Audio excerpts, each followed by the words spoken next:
किसी वजह से नहीं आ पाए, उनकी व्यवस्था थी, लेकिन उसके बाद मेरे पास टाइम इतना कम था, और इस बीच में कम था क्योंकि 17 मई 23 मई को मैं रिटायर हुआ हूँ। उसमें एक और जिसकी वजह से जो मैंने वो नहीं किया, क्योंकि जब कंट्रोवर्सी हुई बाबा साहब की मूर्ति के ऊपर, तो मैंने उस कंट्रोवर्सी के बीच में मैं जबरदस्ती मूर्ति नहीं लगाना चाहता, फॉर द रीजन कि एक मूर्ति से बाबा साहब का स्ट्रेचर हाई नहीं होगा और एक मूर्ति से उनका कम नहीं होगा। मैं उस मूर्ति को एक उत्सव की तरह लगाना चाहता, जैसे सुप्रीम कोर्ट में लगी है। सुप्रीम कोर्ट में मूर्ति लगी, महामहिम प्रेसिडेंट द्रौपदी मुर्मू जी ने उनका अनावरण किया, chief justice of India Dhananjay Chandrachud वहां थे उस टाइम, कोई किसी तरह का वहां बवाल नहीं हुआ, किसी तरह का नहीं। लेकिन इस मूर्ति का एक फायदा बताता हूँ, जिन्होंने किया, जिन्होंने अपोज किया, उनका धन्यवाद करना, बल्कि एक फंक्शन करना, उनका धन्यवाद बोलकर। कैसे, क्यों आप कहेंगे कि वो अपोज कर रहे, आप धन्यवाद करवा रहे?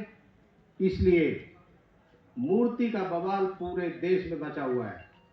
मूर्ति यहाँ पर अशोकनगर डिस्ट्रिक्ट में, जिला न्यायालय में, वहाँ संविधान वाटिका बनी और डॉक्टर अम्बेडकर का स्टैचू लगा हुआ है। मैं खुद जाके चीफ जस्टिस का अनावरण किया था। जब डिस्ट्रिक्ट कोर्ट में लग सकती है, यहाँ सुप्रीम कोर्ट में लग सकती है, तो वहां बाबा साहब की नहीं लगेगी तो किसकी लगेगी?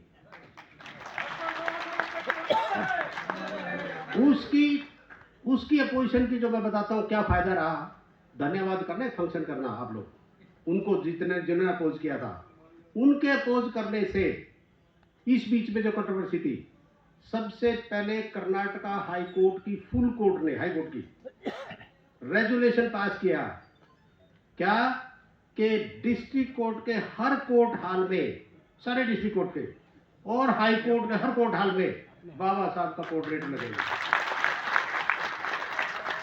जब वो बना और यहां प्रेशर बना ग्वालियर में, इस सरकार, आपकी सरकार ने, मध्य प्रदेश सरकार ने भी ऑर्डर पास कर दिया कि, और ऑर्डर पास करके रजिस्ट्रार जनरल हाई कोर्ट को लिखा जबलपुर में कि हर डिस्ट्रिक्ट कोर्ट के कोर्ट हाल में और हर court hall of the high court में बाबा साहब का पोर्ट्रेट लगेगा।